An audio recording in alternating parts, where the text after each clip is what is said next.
Bonjour chers tous, j'espère que vous vous portez super bien et que la semaine démarre bien chez vous. En tout cas, je vous souhaite de la passer de la meilleure des manières possibles pour que vous puissiez arriver à prendre soin de vous, à prendre soin de vos proches. Le vendredi dernier, nous discutions d'un sujet important qui porte sur les 4 étapes des premiers secours. Et sur les 4 étapes du premier secours, nous étions à la 4e étape. Et à la 4e étape, c'est l'étape où nous allons effectivement pratiquer les gestes de premier secours. Et nous discutions des situations qui peuvent se présenter à nous. Et au nombre de ces situations, nous avons une situation qui concerne l'obstruction brutale des voies aériennes par un corps étranger. Et cette situation nous arrive souvent quand nous sommes soit à table en train de manger, ou bien quand l'enfant joue avec des objets. Il peut arriver qu'il soit dans une situation où l'objet avec lequel il joue, il la met par la bouche et l'objet va aller ainsi entraver le passage de l'air entre les poumons et l'extérieur. En ce moment-là, on parle d'obstruction des voies aériennes par un corps étranger. Donc, à ce niveau-là, la victime s'étouffe. Et quand la victime s'étouffe, c'est une détresse vitale en fait. C'est-à-dire que si on n'agit pas vite, la victime peut perdre connaissance. Et si elle perd connaissance, elle peut faire un arrêt cardiaque et un accident est vite arrivé. Donc nous, en tant que citoyens de premier secours, ou bien en tant que sauveteur, ou bien en tant que citoyen lambda, il nous appartient de faire le geste qu'il faut, puisque là on est en cas d'urgence, et le geste qu'il faut, il nous appartient de la faire et de la faire bien. Alors aujourd'hui, nous allons discuter donc de la conduite à tenir lorsque un adulte ou un enfant ou un nourrisson s'étouffe. Qu'est-ce qu'il faut faire? Il y a 2 cas de figure qui peuvent se présenter à nous. Et nous avions parlé de ces cas de figure le vendredi dernier. Le premier cas de figure, on est en face d'une obstruction grave ou totale des voies aériennes. Ça veut dire que tout est bouché. L'air n'entre plus, l'air ne sort plus. La victime s'étouffe, il porte la main à la gorge. Ça, c'est le premier cas de figure. Le deuxième cas de figure, c'est qu'on est dans une situation où on a affaire à une obstruction brutale, ou du moins une obstruction partielle des voies aériennes, c'est-à-dire que ce n'est pas totalement bouché, il y a l'air qui rentre, mais il y a une gêne respiratoire. Donc, face à ces 2 cas de figure, quelle est la conduite à tenir? Qu'est-ce qu'il faut faire pour aider la victime à respirer correctement? Si on est en face d'une obstruction grave, totale des voies aériennes, en ce moment-là, la victime n'est pas capable d'expulser l'objet, ou du moins le corps étranger qu'il a essayé d'ingurgiter. Comme il n'est pas capable d'expulser de lui-même le corps étranger, nous, en tant que sauveteurs, en tant que citoyens, en tant que parents, nous allons aider la victime à expulser le corps de sa gorge. Comment faire? Il faut donner entre 1 et 5 claques dans le dos de la victime. Donc, il faut tourner la victime, la positionner sur notre avant-bras et faire donner ce qu'on appelle 5 claques, ok, 1 à 5 claques dans le dos, de façon vigoureuse. Et là, il y a des points clés qu'il faut respecter. Les 5 claques doivent se faire entre les 2 omoplates, ok. Elle doit se faire avec le talon de la main et elle doit se faire de façon vigoureuse. Donc, on tourne la victime sur notre avant-bras, on l'équilibre avec notre avant-bras et on va mettre les claques. 5 claques dans le dos jusqu'à ce que l'objet normalement puisse sortir. Ok? Et ces 5 claques ont pour rôle de faire quoi? Ces 5 claques vont susciter ce qu'on appelle une vibration. Parce qu'en frappant dans le dos vigoureusement, ça va faire ce qu'on appelle l'effet de vibration. Et c'est cet effet de vibration qui va faire bouger l'objet dans la gorge et la faire expulser à l'extérieur. Donc, en la positionnant sur notre avant-bras, c'est pour faciliter en fait l'expulsion de l'objet au niveau extérieur. Ok? Ça, c'est le premier cas, c'est la première méthode qu'on va pratiquer.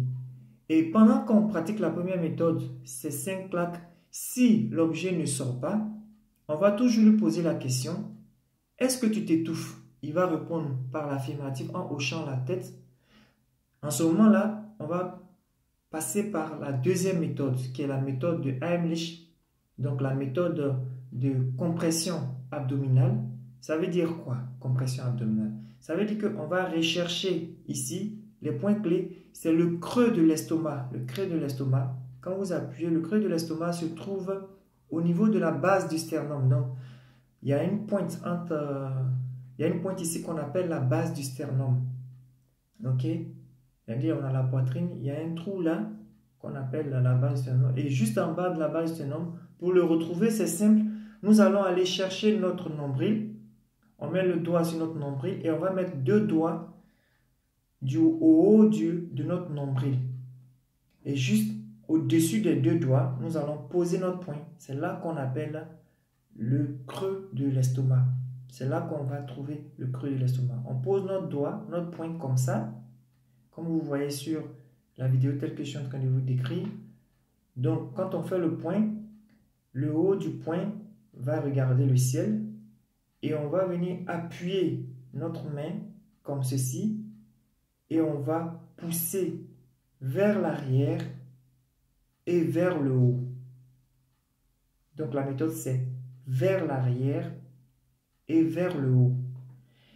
Et ça va occasionner ce qu'on appelle l'effet de piston. Parce que quand on va pousser, ça va susciter ce qu'on appelle l'effet de piston et chasser l'air en fait qui se trouve dans l'abdomen pour permettre donc de pousser l'objet qui entrave la respiration de la victime.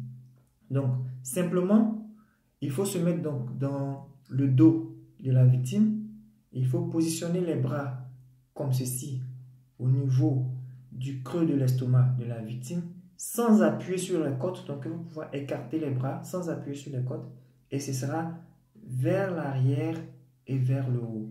Je vous signale que cette manœuvre fait très mal. Ça fait mal au niveau de l'abdomen de la victime, mais il faudra la faire parce que c'est ça qui va permettre à l'objet d'être expulsé.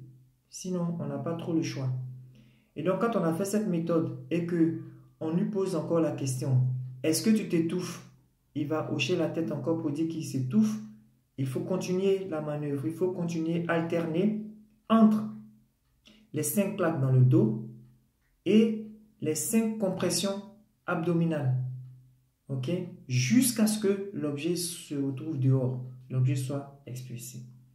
Ok? Donc, voici les deux méthodes qu'on va mettre en œuvre pour aider une victime qui s'étouffe, mais qui s'étouffe véritablement, qui s'étouffe totalement. Ok? À quel moment il faut arrêter la manœuvre? On arrête la manœuvre lorsque l'objet est rejeté, c'est-à-dire que lorsque l'objet est sorti. C'est là qu'on va arrêter la manœuvre. Ou bien lorsque la victime tousse. Si elle commence à tousser, ça veut dire qu'elle n'est plus totalement étouffée. Donc ça, c'est déjà un très bon signe. On va arrêter aussi lorsque la respiration a repris. Parce qu'en réalité, quand la victime étouffe totalement, elle ne respire pas. Elle ne peut pas respirer. C'est pour ça que c'est une détresse vitale qu'il faut prendre en charge rapidement. Sinon, un accident est vite arrivé, la respiration va s'arrêter et puis l'arrêt cardiaque va suivre.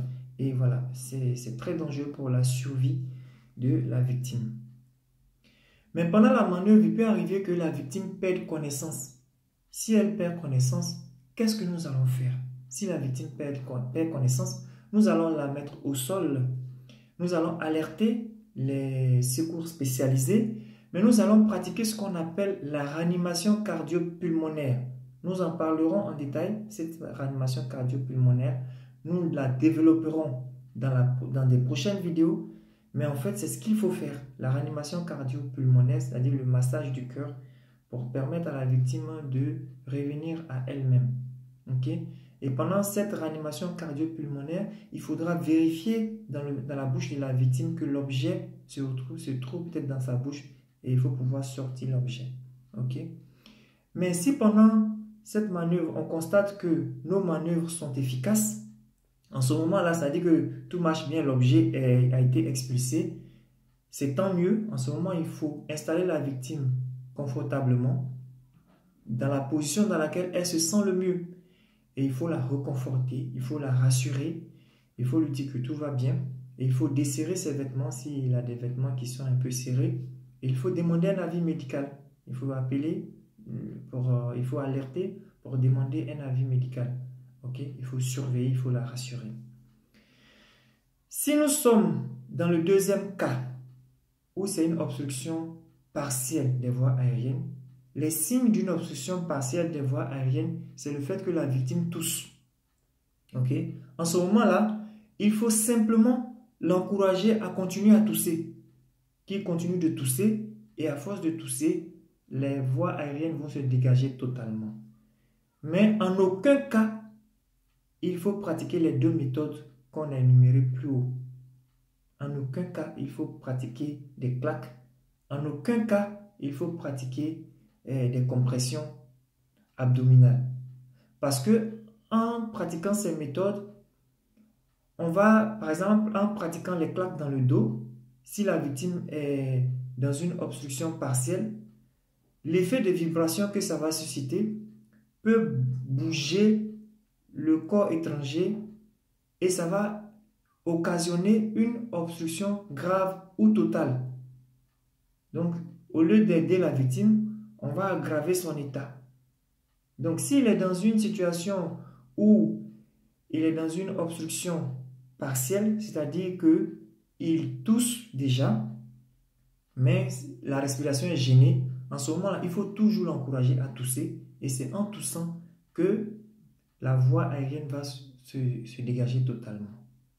Ok? Et nous avons ce qu'on appelle des cas particuliers. Les cas particuliers, c'est chez le nourrisson et aussi chez les personnes obèses et les femmes enceintes. Chez le nourrisson, on va effectuer effectivement les 5 claques dans le dos. Si le nourrisson se trouve être en train de s'étouffer, on va effectuer effectivement les 5 claques dans le dos.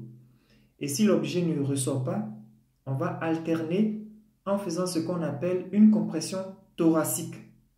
C'est pareil aussi chez les personnes obèses et la femme enceinte. On va faire une compression thoracique. Et la compression thoracique chez le nourrisson, ça va se faire avec 2 doigts. On va chercher le thorax du nourrisson et c'est là qu'on va appuyer 5 fois pour essayer de chasser l'air qui se trouve dans le thorax et l'objet, pour que ça fasse l'effet de piston, pour que l'objet puisse être expulsé au niveau de la bouche de l'enfant. Ok? Chez la personne obèse ou chez la femme enceinte, on ne pourra pas faire la compression abdominale parce qu'elle est enceinte, elle porte un enfant. Il ne faut pas aller créer d'autres problèmes. Donc, on va faire la compression thoracique. Toujours pareil, on fait le point sur le thorax et on va appuyer vers l'arrière, tout simplement. Chez la personne obèse aussi, c'est pareil. La personne obèse, généralement, a une forte corpulence, un gros ventre, donc on ne pourra pas le prendre au niveau du ventre, de l'abdomen. On sera obligé de faire une compression au niveau du thorax. Voici les 2 cas particuliers. Voilà. Pour ne pas que la vidéo soit trop longue, nous allons effectivement arrêter à ce niveau. Et je vous mets dans la description de cette vidéo 2 liens. 2 liens qui vont vous amener vers 2 vidéos pratiques de situations où un adulte s'étouffe et comment gérer. Donc la vidéo est pratique, vous allez voir, ça va vous aider à mieux comprendre. Et l'autre vidéo, c'est l'étouffement chez le nourrisson. Comment on va la gérer? Mais je vais vous expliquer déjà comment ça se gère, mais de façon pratique, vous allez voir comment ça se passe. Je vous encourage donc à aller dans la description de cette vidéo pour voir les 2 liens qui renvoient aux 2 vidéos que je vous ai dit. J'ai aussi mon adresse que je vais mettre dans cette description. N'hésitez pas à m'envoyer un mail pour vous former au premier secours, pour vous former à la prévention secours civil de niveau 1, qui est une formation qui dure 8 heures de temps et qui vous permet de vous donner les bases de la prise en charge de situations où on a affaire à une victime dans plusieurs situations. Il peut être en train de s'étouffer, il peut être dans une situation d'hémorragie, il peut être dans une situation de perte de connaissance. On vous apprend toutes ces bases pour vous permettre de gérer au mieux ces situations en famille, dans la rue, au travail. On ne sait jamais où un accident est vite arrivé. Prenez soin de vous, portez-vous bien, passez une très belle semaine et à nous revoir